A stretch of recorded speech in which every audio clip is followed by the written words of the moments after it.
and a very good afternoon to everyone here with us today.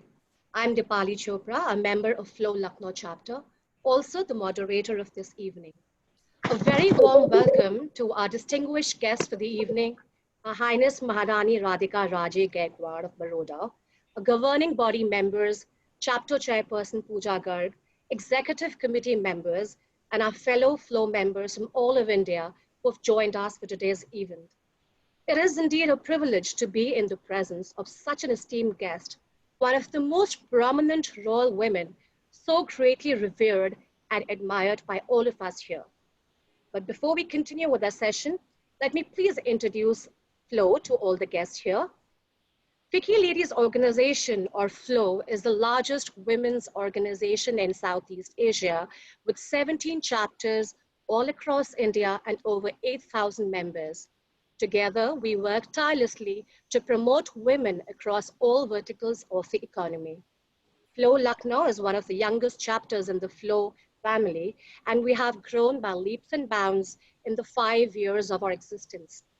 We are committed to working towards women empowerment in various arenas. This year, our motto being one spirit, one dream, one goal, focusing especially on creating sustainable livelihood for women by working inclusively with them in the fields of education, health, and skill augmentation. May I now invite our chapter chairperson, Pooja Garg, to please say a few words and take the proceedings further. Pooja, over to you, please. Thank you, Dipali. A very good afternoon to Her Highness Maharani Radhika Raje Gaekwad, members of the governing body, and my dear FLO family. It's my pleasure to welcome you once again to another event by FLO Lucknow chapter. The words Maharani or Her Highness conjure up images of grandeur, palaces, pearls, and a picture-perfect lifestyle, leading understandably to a great deal of curiosity about the royal families. While a royal woman of the 21st century are definitive style icons, they are also much more. They straddle the world of traditions and modernity with equal ease. From championing a cause such as the revival of ancient crafts to politics and social services, these women are using their influence and privilege to bring about a positive and lasting change in society.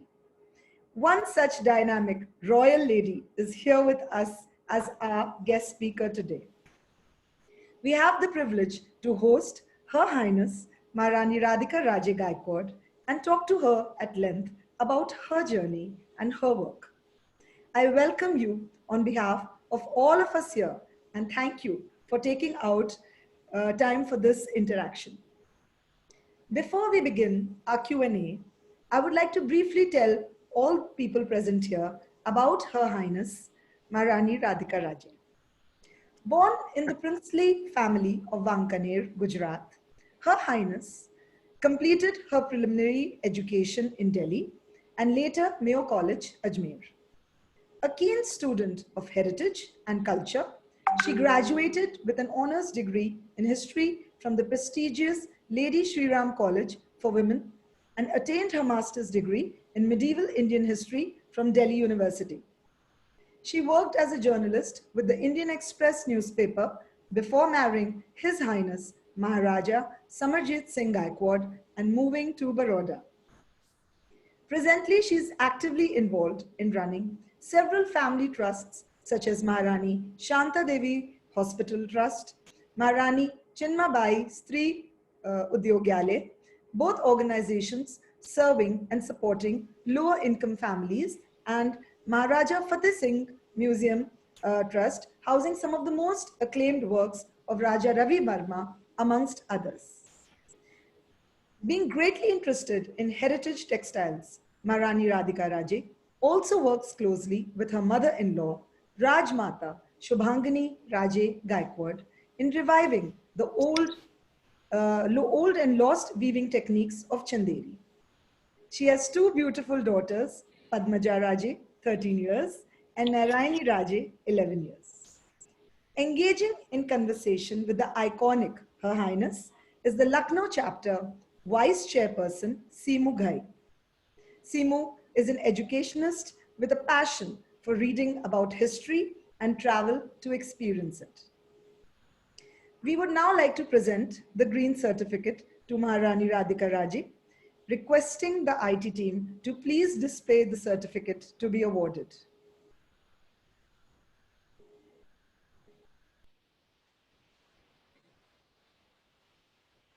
Dipali, you have to unmute yourself.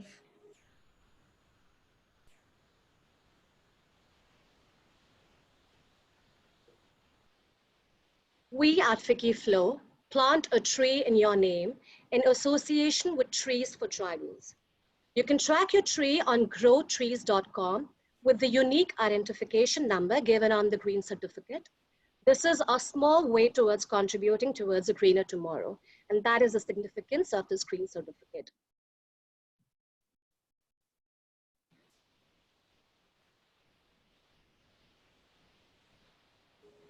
Now, without any further delay, I would request our Vice Chair, Simu Ghai, to please start with the proceedings of the event.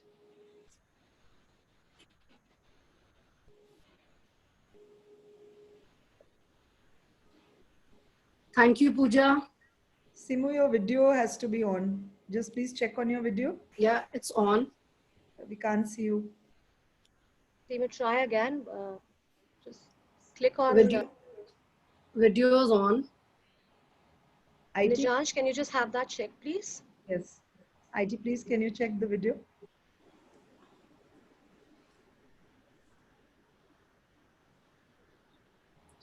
Yes. Simu, we still can't see you. But Sorry, it's on. everybody, for this. The video is on. Can you, but we are unable to see you.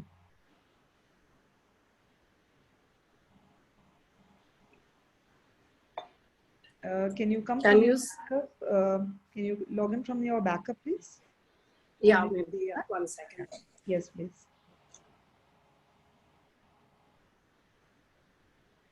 Sorry for the delay and sorry for keeping you waiting. Yes, Simu, we can see you now. I can see myself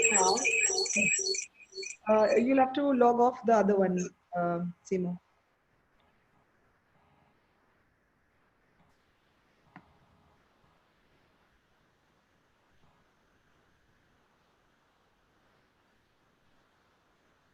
Can you see me? No, not yet. No, if you could just log off from the other one, Simu, then the voice would be clearer. And log on to your backup. Oh.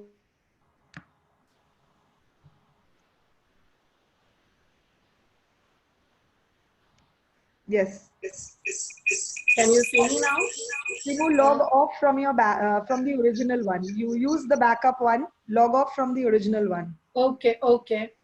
Yes. Okay. Yes. Can you see me? Yes, we can. Perfect. Please proceed.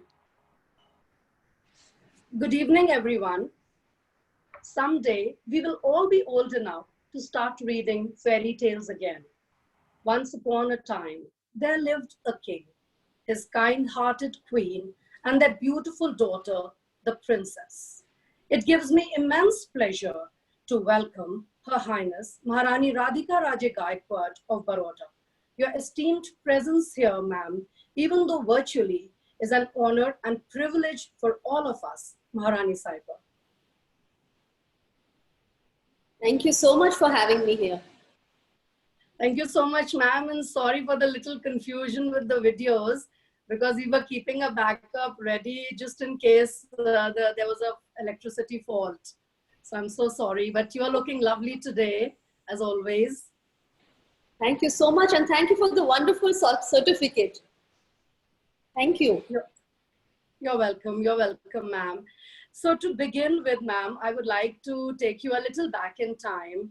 You were born as a little princess in the princely state of Wakaner in Gujarat. So how was your childhood like? My childhood was, of course, I was pampered by my grandparents and my parents. My sister, we are only two siblings, my sister and I, and we are 10 years apart in age. So I was, of course, and continued to be the little, the baby of the house. So of course, there was a lot of attention, a lot of love. Family was big. I had three buas. I had a kaka, and my grandparents in Wakane. And I remember the most beautiful memories of growing up are in Wakane. We used to ride. Used to go riding in the evenings. There was a swimming pool. We would go swimming. In fact, because I come from a conservative background, I learned my swimming there. I wasn't allowed to swim in a public swimming pool. Other than if it was school, it was different, or then back home in Wakane. So, and riding, swimming, these are part of, very much part of growing up in, during holidays in Wakane. Of course, the rest of the time I was mainly in Delhi, Bhopal and Delhi, where my father was posted as his IS officer. So these were the two main places where I grew up in India. And but holidays and the permanent residence, home was always Wakane. So that's where all my, cherished memories are. I'm sure. Home is like the best place to be in. And it's so good. And your father, Maharaj Kumar, Dr. Ranjit Singh Ji of Wakaner, has always been a very distinguished wildlifer. In fact, he was instrumental in framing the Wildlife Protection Act in 1972. So did his love for wildlife affect like the lifestyle of your family and your bent towards nature and the ecology? Absolutely. It was a beautiful balance because, like what they say is if you're born in a royal home, you grow up in ivory towers. So, being in the jungle, in the forest, roughing it out was completely in contrast to that. And because my father was director of wildlife and his personal interest was in wildlife, and we all grew up in nature. So we've really roughed it out. We've stayed in forest guest houses without electricity. We've camped outside. We've, slept under the stars, cooked our own food, carried our own baggage, our luggage. And it's always been that. So there's always been that leveling factor that we are all the same. There's never, that you needed a retinue of staff to look after your needs. We were very much made to do our own things and take care of our own things and be responsible for ourselves. And at the same time, really be grateful for what nature's bounty is. And not be entrapped in the material world or just, the luxuries that one associates with royalty. So for me, it was really a very, very grounding and balanced growing up. And I remember even on, really important days, like when the millennium, like the 2000 New Year, and I was 22, 21, 22, 20, yeah, around that age. And at that time, it was a big deal to be, in a big grand party or in a hotel or, traveling the world. And I remember we were in Kanha National Park in a forest guest house with no electricity. And I remember waking up at 4:35 in the morning and going for the morning drive and hearing the jackals call and seeing the sambars. And, that was my, the dawn of the millennium for me. And I wouldn't want it any other way. And I think that's what as a parent, I want to instill in my children as well, that, it's the simple pleasures in life. And all one has to do is tune yourself to nature and you will receive those gifts. Yeah, I guess because, they say nature has music for those who want to listen. So maybe you had that calling like your father, to have that closeness and proximity to nature.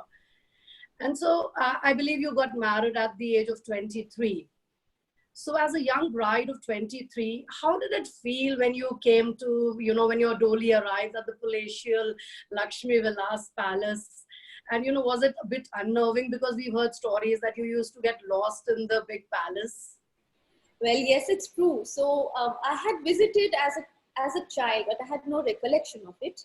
I had visited with my parents, but I do not recall. And of course, when I had an arranged marriage, so when the talks were on, the alliance were being forged, my parents consciously did not show me any photographs of Baroda Palace. And of course, those days, I'm talking 2002, there was 2001, 2002, there was no real internet or, Google at that time. So it wasn't like I could just Google and see the picture. So I really had, I knew because I'm a student of history myself, I'm well aware of the hierarchy of royalty and how important Baroda state was in the history of pre-independence India and post as well. But so I knew all of that, but I did not really have an idea of the size of the palace or how beautiful the interiors are.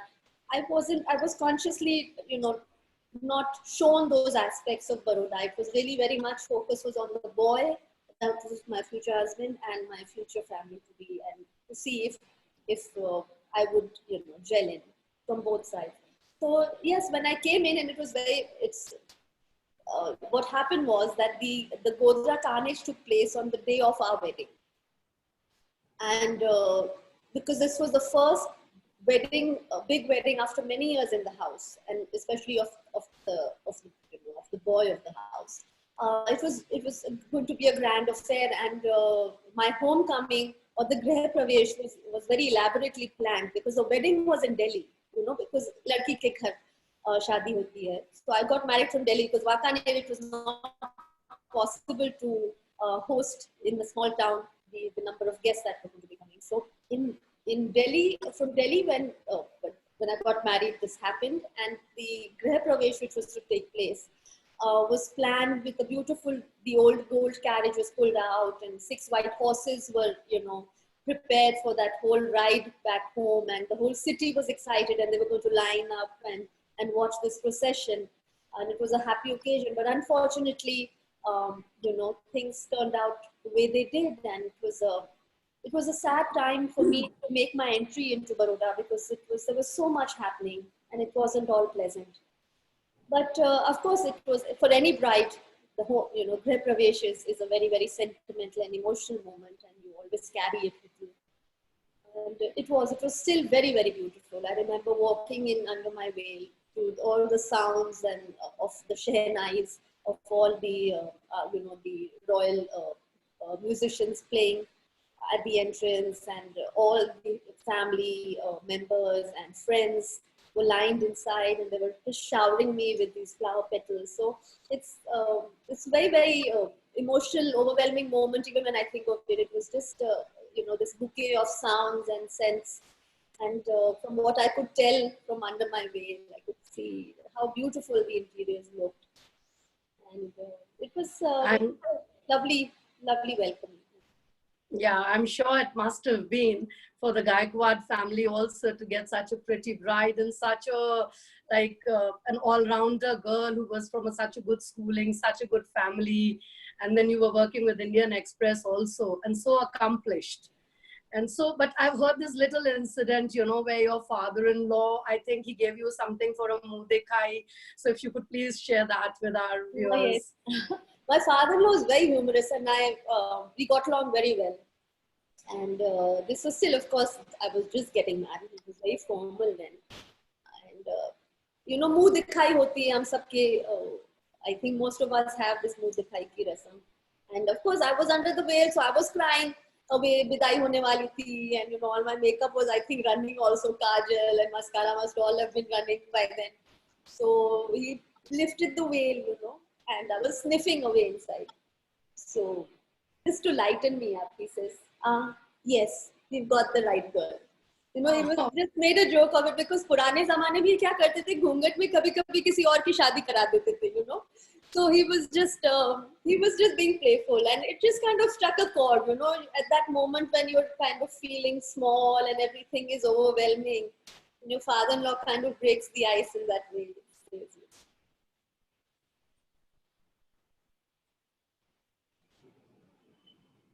Very nice. It's so nice to hear it, though I've seen it on YouTube, but I wanted my viewers to listen it firsthand.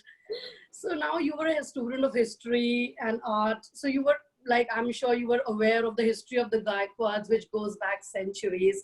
And there must be so many aspects of it that you must be so proud of, being a part of their family now with such a rich cultural heritage. Could you share with our viewers, with all these flow members, some parts of history of the Gaekwads, what makes you proud? Baroda has a very, very rich history. So it, of course, it began. It starts from Maharashtra. They come from a place called Kavlana in Maharashtra, and from there, with the they rose in ranks with under the under the Peshwas, and they reached. Gaikwad started reached Gujarat, Songarh, and from there they progressed into Baroda. They expanded almost up to Surat, Ahmedabad, and then right up to Dwarka, Vyara, Mehsana. So Baroda expanded to become a very, very rich, industrious, revenue-rich state for the Marathas, for the Gaikwads. And of course, it then went on to become the second largest state in India, of princely India. There was Hyderabad, and after Hyderabad came Baroda. So in the hierarchy of principalities, Baroda is second after Hyderabad. Other than that, the relevance of Baroda is so much more because of the role it played in shaping India as we see it today. So in terms of nationalism, there were very, very strong nationalist roots in Baroda, which emerged from very early on. So Dadabhai Nauroji was actually a prime minister in Baroda state.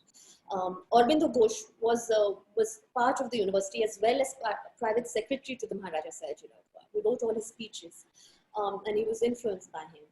We know it's well known that Dr. Ambedkar received scholarship from Maharaja Sayajirao and Baroda state, and he completed all his education and even dedicated his thesis to Maharaja Sayajirao. And we have this beautiful letter that he hand wrote, Dr. Ambedkar, handwritten letter to Maharaja Pratap Singh, who succeeded Maharaja Sayajirao, offering his condolences and saying that he was the architect of my fortune and he would very much want to write his biography. So, these are instances these are the people who went on to write the history of India, and from early on, they were recognized and supported and honed by Baroda state. Same for Raja Ravi Verma, the artist. He was an upcoming artist and he was commissioned some of his most important works in Baroda. And he was in and out of Baroda for almost 14 years. In fact, we still have the studio that was built by Baroda state for him in the estate. And of course, we have his best works. There were so many connections that I can tell you, in terms of Tilak was running his paper Kesari in Pune from the Baroda house, which was given to him at a token amount to continue his nationalistic work. And so there was, in terms of so many things, one has this impression that royalty were so cocooned in their lives. They were only looking after their personal interests, not out of the interests of their people or of the greater good of a united India. But that was not the case here, and in many other states, but definitely not the case in Baroda. That's really nice because while we were planning this session with you, I was really going over the history and refreshing myself. And it was so nice, and I was suddenly so proud of so much, done by the state of Baroda. In fact, there was a little incident that I read about, like when the Dandi March, I think, was happening, and Gandhiji had to cross this Vadodara. So, and then they said that we cannot offer you help directly on the face, but we will be supporting you and make sure that when you pass Vadodara, you pass in peace. Yes. So that was so nice, and what a great contribution to the nation's freedom. Yes, it was. Thank you. Yeah. So now that you were born in a modern era and you went to a boarding school and you had a very boarding school education. So how do you maintain a balance between the modern world and the rich traditions that you have inherited? It was actually simple. My father was one of the earliest royalty of his time to join the administrative services. You see, in those days, royalty continued to live that lifestyle, either with their properties or jagirs. Nobody really took up a job, especially a government job. So my father touched with is 82 today, so I'm talking, 60 years ago. And he was one of the first. So, our families adapted to the times. So it was about being practical, being pragmatic, moving ahead with the times, and accepting that, things are going to change or are changing. And the same was with us. So, we were straddling both the worlds. Of course, this great sense of pride and roots to our culture and, where we belong. But at the same time, very much in touch with the world, and seeing yourself in unison as one with them and as equal. So it came very, very naturally, because my father working, we had friends from all different stratas of life, different communities. So, and growing up in Delhi anyway, it's such a cultural city that you're exposed to so many different people, classes, and it was a lovely, lovely experience to be able to live all those lives in the short, my short life that I have been up to. Thank you so much. People have been always enamored by royalty, and some even envious. But I'm sure, like, the role that you wear so elegantly comes with its own set of responsibilities. So could you please throw some light of your life and your responsibilities as a royal? Of course, it is a blessing in many ways. For me, the big blessing is that I feel that there is so much love I receive, my family receives, my children receive every day. There is so much love, and for that there is so much gratitude. Also, there's a great sense of pride in the legacy that we carry. When we look, looking back, there is a huge, beautiful legacy that we, are the proud possessors of. And at the same time, there is also this, we are custodians of these beautiful treasures and stories and histories, which must be saved and carried on for posterity, because it's so much a part of India. It's not just restricted to us as a family, but this is really the story of India and history of India, which India should be proud of.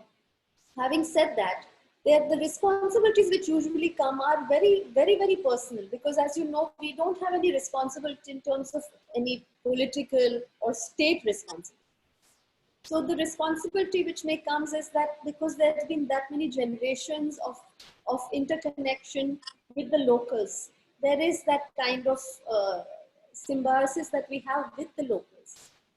That, we want to be there for them. We want to look out for them. We want to, for the ones who are not being able to have a voice, to be able to give them a voice, or to give them an opportunity as far as possible with us, within our limited means, as basically individuals, private individuals. That's what our status is today. And so one must understand there is only that much we can do as private individuals, with no power, especially in our family, as we are not in politics. So the attempt is always to connect with the people, to give back to the people as generations have done, and also continue with these wonderful organizations that were set up in the state days, which are with the family still. We have a Maharani Shanta Devi Hospital Trust, which was for at completely subsidized rates, very good medical care for the people of Baroda. We have a vocational training center for lower income women called Maharani Chimnabai Sri Udyogalaya. We completed 105 years last year. And many other charitable trusts which the family runs. And in our own small way, we continue doing that work. It just keeps us connected with the people and feel that we are giving back to the people, because for the so much love over generations we have received. So the responsibility is really what you make of it. It's not really put on from anywhere. There is really no such bandish, like how you would probably expect in the Western world, when one sees that the queen must attend or must host a dinner for, the guests or diplomats from overseas. Or, in our case, it is really no such thing. It is very much just out of sentimentality and the respect, mutual respect between people and the family. That's really nice to hear. Now, being a mother of two beautiful daughters, like, are you preparing them also for a bigger role in life, or is there a strict code of conduct that they have to follow, or will they be allowed to like choose their careers and live their dream path, or do you've already like planned something, you have some plans in your mind?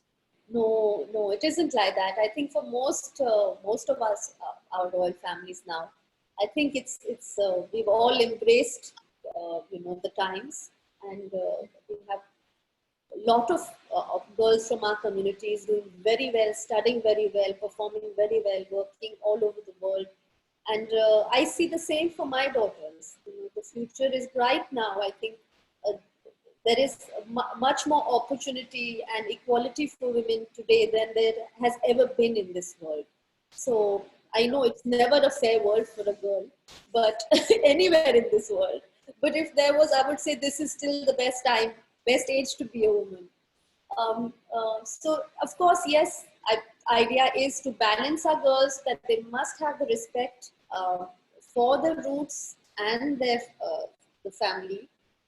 They must know that with this wonderful love and respect that they receive, there also comes responsibility towards the people and towards the legacy that they're carrying.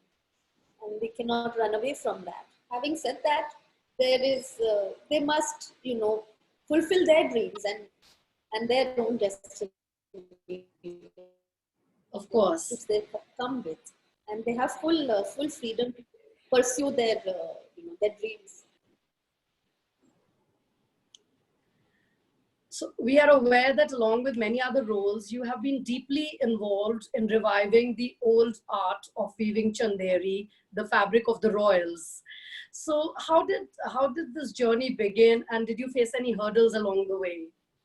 So the Chanderi credit has to go entirely to my mother-in-law, Rajmata Sahib Shubhamini Raje. She comes from Gwalior, and Chanderi is a village which is a weaving center which is close to Gwalior and was part of Gwalior state. And my mother-in-law grew up seeing her mother and the family members wearing these beautiful chanderis. She herself received beautiful chanderis at her wedding from both sides, because like I said, it's like you also mentioned, it's a royal Maratha textile. And it was, she received and wore for many, many years. However, when she wanted to have them made or commissioned for the princesses of Baroda, her daughters, my sister-in-laws Alaukika Raje and Anjana Raje, at their wedding time, when she tried to commission these, beautiful real zari chanderis for the bride and for gifting, she wasn't able to. They were no more being made.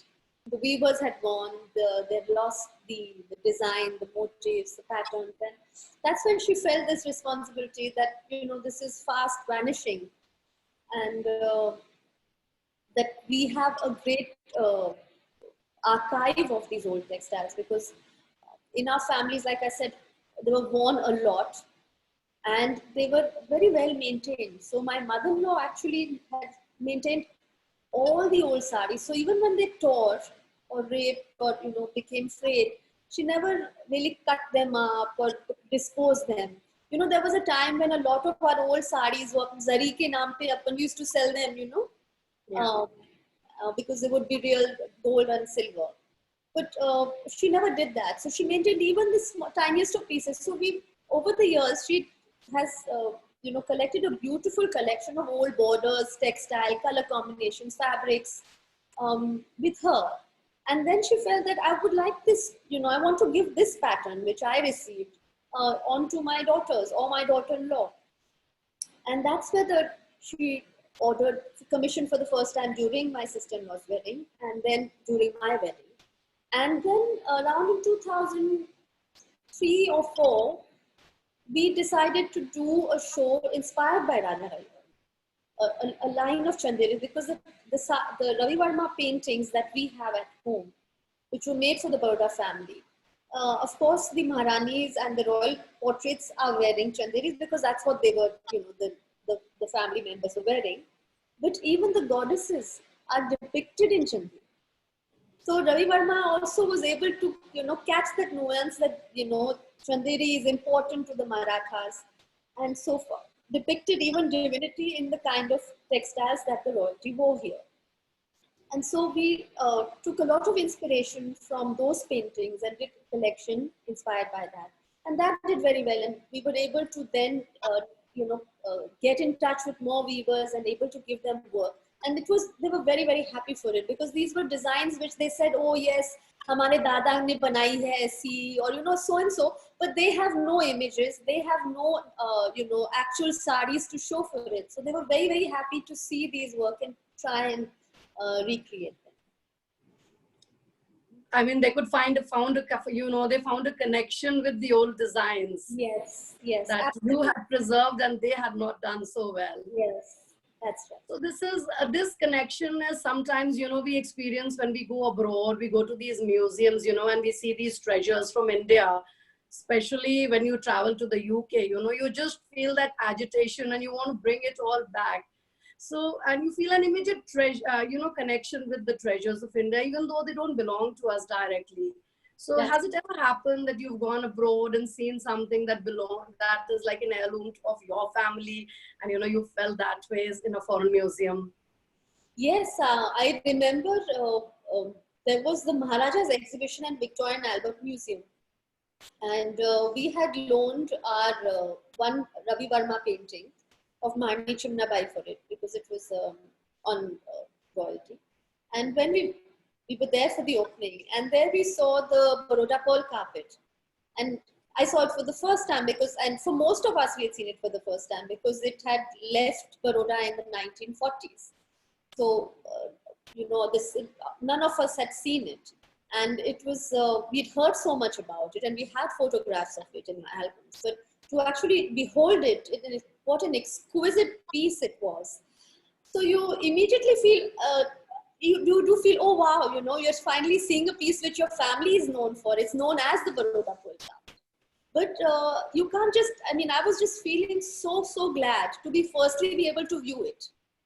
And secondly, to see it in a global space where everybody can admire this creation made in India, and, everybody in it, unfortunately, world over, India is still known for its snake charmers and its, the poverty, these are the kind of, images that India is been stereotyped to. So when you see a beautiful artisanal piece there representing your country, it just speaks of what craftsmen and splendors existed in India. And it just gives you a moment to really, put India in perspective and see it for what richness it has held, and not just the stories that one hears now about the poverty and the population and all of that, which is there, of course, but there's so much more that one can celebrate. But I'll tell you an interesting story. At that very exhibition, I saw this letter which was written by Rani of Jhansi to the British, and it was literally a letter pleading that please acknowledge this boy that I'm adopting as the heir to Jhansi. And I tell you, and standing there in that exhibition, I just welled up with tears, because you just feel that there's so much history of India, and it was so sad that, for in your own position in India, you had to plead to the British it was very, very sad moment. So I remember that too. So it's both things. There was a lot of pride for seeing the history and the Baroda carpet, and at the same time, these very, very painful moments of history which are cataloged.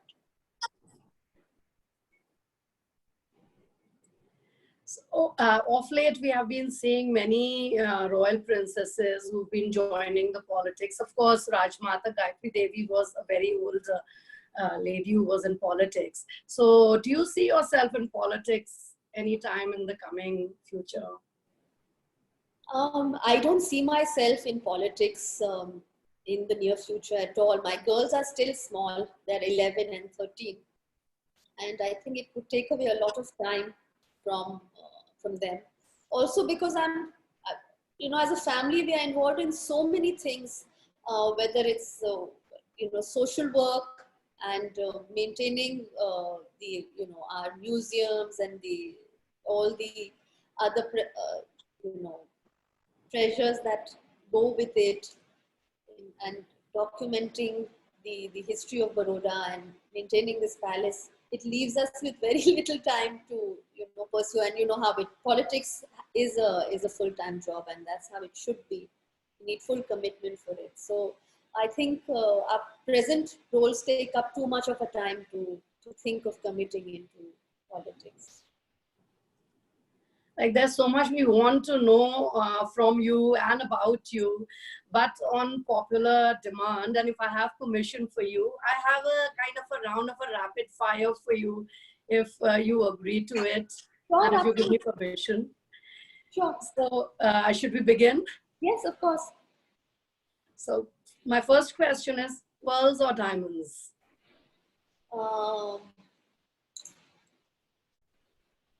Pearls. Define royalty in one word. Service. Branded or made in India? Made in India. Lakshmi Vilas Palace is a living history. A fun time for you would be? Travel. Your comfort food? Khichdi. Khichdi. Okay. A book you recommend? Book I recommend. So many.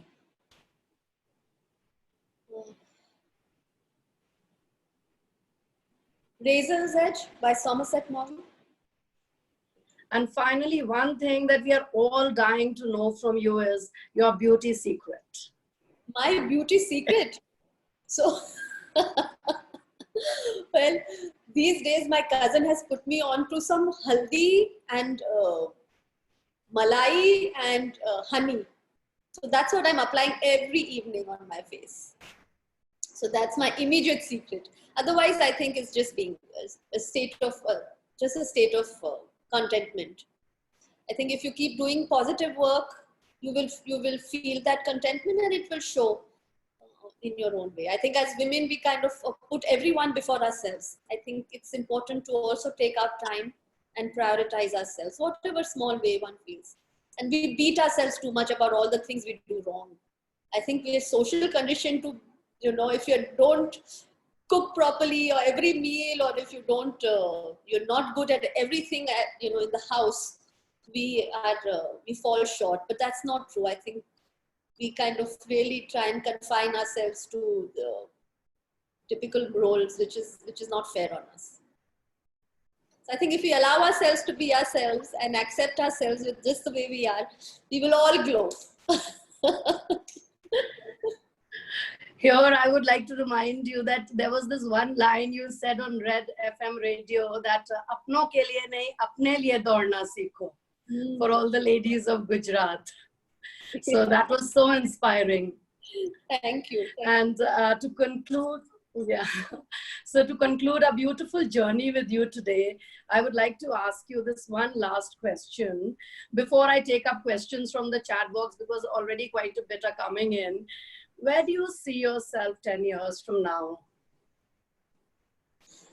I think where I see myself 10 years from now is very much in a role where I am serving people, serving the community, serving the heritage, serving the craft, and serving the environment. So definitely in a role which connects to all the things that I feel very passionately about, which are all of these, and hopefully in a position where I can contribute to keeping all of them the way they should be. So I think that brings an end to my session with you. Thank you so much. Thank you. I've thoroughly enjoyed myself, Simu. Thank you. But there are a lot of questions from the viewers, from the flow members. But before we start this session, the first question would go to Madhuri Halwasia ji, who's our immediate past chairperson of Flow Lucknow chapter. Yes, of course. Madhuri ji, please unmute yourself.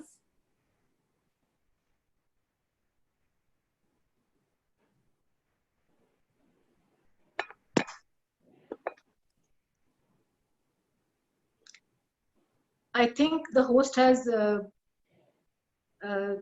We can hear you. We will just unmute the video as well. This video has been stopped, yes. Yes. IT team, please unmute Madhuri Alvasia. The video. Yes, we can see you now. Okay. Your Highness. Good evening, Madhuri ji. Good evening, Radhika ji. So we all know about your family's rich legacy as well as your efforts towards raising the lot of women in your state. But while doing today's research for the questions, we came across two very interesting snippets which perhaps the rest of the world does not know. The first one is, I think you are perhaps the first woman or the only woman to have done the polar dip in the Antarctic. So were you always this adventurous, and how did your husband cope with this boisterous nature of yours? Yes, I think I've always been boisterous. I'm one of those who's quite comfortable, touching the snake or, I don't mind that odd cockroach or the lizard because, or the gecko, because that's how I've grown up, We were not, there was that, I never grew up with fear. I don't think my parents really instilled ye mat karna, ye ho sakta hai, It was just as long as you were in nature, you were enjoying and you were cautious. That's how it was. But yes, when I went to Antarctica, there was the option of, going into, jumping into the glaciers and doing a dip.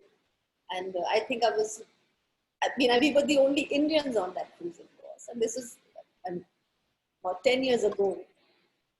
And when I did the polar dip, and when they registered me, they gave me the certificate and the fortnight. They said, I think you're probably the first Indian to have done this. So, yeah. And my second question is straight out of a Karan Johar film. So this is very interesting. We just got to know that your grandfather-in-law as well as your grandfather shared a common name. And your father-in-law and your father had the same name. That's right. And it's spelled the same way. It's very, very, it's like meant to be. My husband and I say, how did we, if the clues are all there, you're meant to be with each other. Because actually my grandfather and my grandfather-in-law were friends and were in school together. Mm-hmm. They were classmates and they had the same name, Pratap Singh. Yeah. And my father and my father-in-law both have the same name, Ranjit Singh. So the wedding card was really very quite amusing because it said, Radhika Kumari, granddaughter of Pratap, Maharaj Pratap Singh, and daughter of Maharaj Kumar Ranjit Singh, marries Yuvraj Samarjit Singh, grandson of Maharaja Pratap Singh, son of Maharaja Ranjit Singh. So it was a double, people thought have they got, card mein misprint ho gaya hai ki kuch, So it was yeah, this must have created a lot of confusion at the time of the wedding within the family. That's right. Thank you so much, Your Highness. Now over to the next question. Thank you, Madhuri ji. Thank you, Madhuri ji. I'll start with the next question. We have one from Anushri. And Anushri Agarwal, she says that we have heard that the Baroda Palace was the Nanihal of the iconic Maharani Gayatri Devi of Jaipur. Can you shed some light on this, about this connection? Yes, so Maharaja Sayaji Rao had 3 daughters. So his first marriage, he had 2 daughters, but they both died in infancy. And he lost his wife shortly after, out of literally a heartbreak. She had lost these 2 little girls and she never recovered from that loss. And so they had one surviving son. And so he was, of course, he married then to Maharani Chimnabai II, and from whom he had 3 sons and 1 daughter. So he had only 1 surviving daughter, who he really doted over, and that was Princess Indira Raje, who is the future mother of Maharani Gayatri Devi. So Indira Raje was this beautiful princess. She was quite the firebrand. She would travel the world with her parents. She spoke French fluently. She had this great taste. One knows that she's famous for commissioning these beautiful Ferragamo jeweled shoes with diamonds and rubies and pearls, and she had great taste. And she went on to be the Maharani of Cooch Behar. And uh, Princess Aisha, that was her name. Her maiden name was Princess Aisha, who then went on to, after marriage, be called Maharani Gayatri Devi. So Maharani Gayatri Devi, in her book also, Princess Remembers, actually I think one of the opening chapters is, she talks about Baroda and coming here. And yeah, I think we are very proud of our association with Maharani Gayatri Devi. She's a legend in more ways than one. She was so very progressive. She did so much for women's liberation, education, was in politics herself. And she was extremely beautiful. Yes. There's another very interesting question we have. The pearl carpet, the pearl canopy, and the 7-stranded pearl necklace. What is this beautiful connection between Baroda and pearls? Yes, that is true. Baroda and pearls are synonymous. It's, I think this was, see, pearls were, the Mughals preferred pearls. There was, of course, they also had a preference for emeralds. But pearls, especially Basra pearls, were the iconic jewel to possess because they required a perfection to a pearl. And it meant that there would be so many dives that a diver would make, so many oysters that would be opened before even an ordinary pearl would be found. So to have a perfect set of pearls was really the prized possession. And pearls went 10-fold times more than a diamond. The value of pearls was so much more than diamonds, especially after the South African mines opened up. So diamonds, as far as the Golconda was concerned, yes, Golcondas were valued. But once the other diamonds mines opened, it was all about Basra pearls. And Baroda, because the Maharaja was very, very fond of jewelry. He actually dealt directly with these dealers from Persian Gulf, where the best Basra pearls come from. And Bombay had become really the center for pearls. So, and Bombay, the market price for pearls was better in Bombay than even in London. So because the Maharajas, were the ones who were buying rather than anywhere else in the world. But Baroda did have this love for pearls. It had a love for everything precious, and in those days, pearls were considered the most precious. Thank you. We have a question from Akanksha Bharadwaj, and she says, I'm an absolute fan of Lakshmi Vilas Palace, but I have never been able to see the 4th elevation. How can we see that part of the palace? Sorry, your voice broke. Could you repeat the end? She says that she has never been able to see the 4th elevation of the Lakshmi Vilas Palace. So how can she see that part of the palace? You'll have to come home then.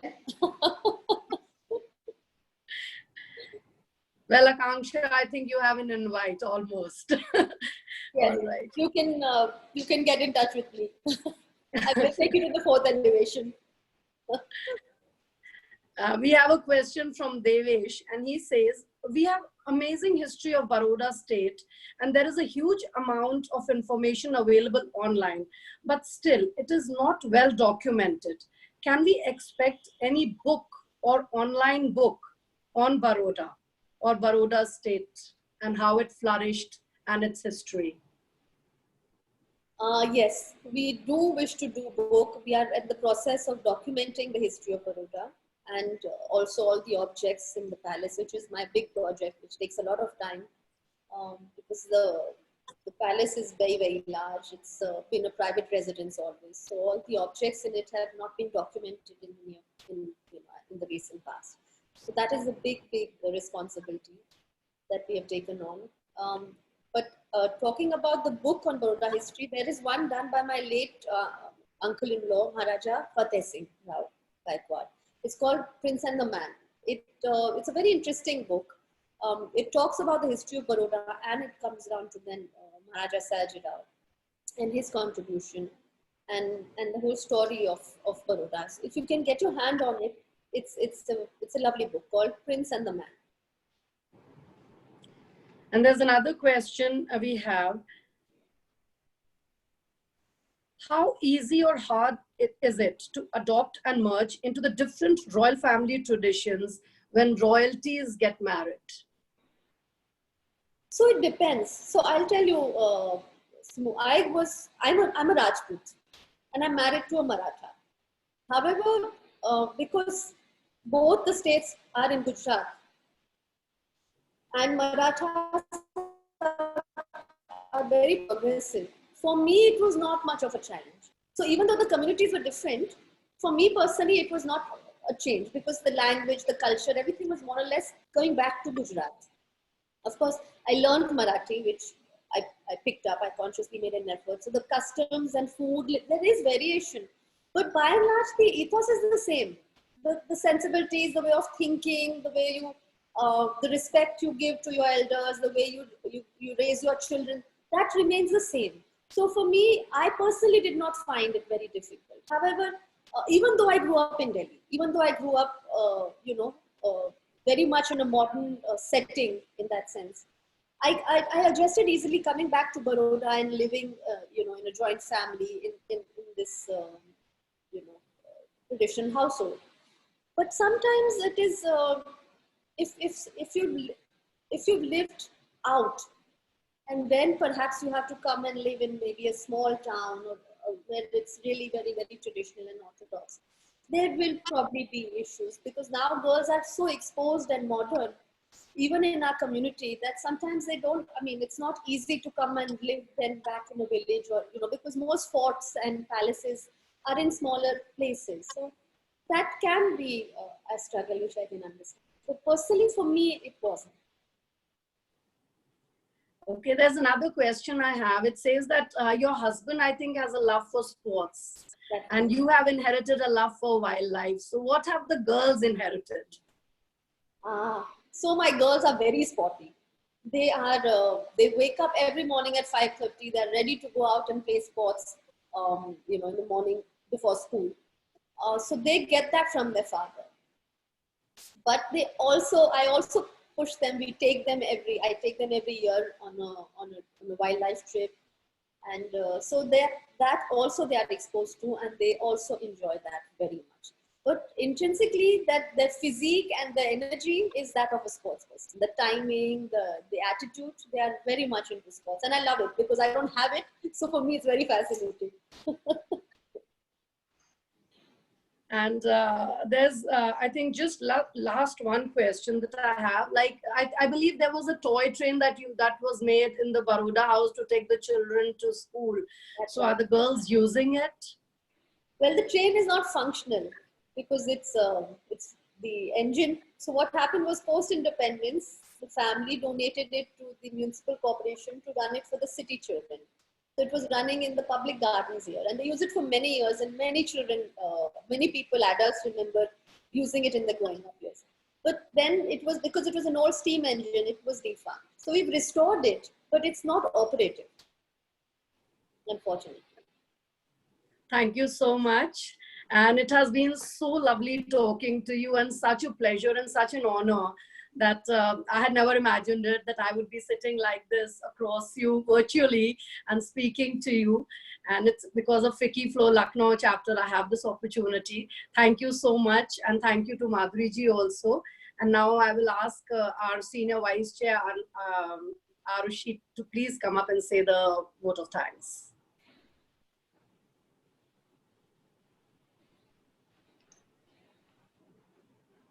IT team, can you unmute Arushi? Yep, done. Thank you, Simu. Since the dawn of civilization, India has royal families and empires in almost every region of the country. For centuries and eras, royalty has been the way of life. Every century had the ruler who had made his name, which is known till date. Fables of India are not just restricted to the books. You can also experience the lifestyle in their very own palaces and forts, which are now open to guests to enjoy a first-hand experience. Thank you, Her Highness Maharani Radhika Raje Gaekwad, for sharing your skills and your life experiences. I would now like to thank our chapter chair, Pooja Garg, for giving us this great opportunity to meet Maharani ji. Thank you, Madhuri Halvasia, immediate past chair, for making this possible by bringing Her Highness to Lucknow. Simu, our event chair, how beautifully you have dwelt in the life of Her Highness Maharani Radhika Raje. Thank you, Simu Ghai. Thank you to our MC, Dipali Chopra, for running the event so smoothly. Heartfelt gratitude to our sponsors, RG Infra City Private Limited, Shalimar Koff, Wild Punch, Quiff, and now Lucknow. I would also like to thank our event and registration team. Thank you to print and social media team. A special thank to our GP and Flow members from Lucknow and other chapters for being here with us and gracing this event. Thank you. Thank you so much for having me. I'd like to personally thank Madhuri ji, Pooja ji, Simu ji, you Arushi ji, and thank you FICCI FLO for having me. And I hope that in my own small way, I've been able to answer your questions and demystify what royalty is. And thank you for having me. I'm wishing you all well. Thank you so much, Your Highness. Thank you. Great. Thank you so much. Just wanted to say to you that today you have left us spellbound. You have let us in into your home and into your life, and you've mesmerized us by sharing such anecdotes and such part of history that which we will of course carry with us today. And also you have kind of inspired us to dwell into the history of Baroda. I'm sure we would like to know more, and we will of course wait for that book. And thank you so much once again for being here with us. Thank you. Thank you. Thank you. Thank you. Thank you. Thank you. Can we take a picture? Yes, please. Can we just have a pic? I'll just look into a camera so I can click. Yes.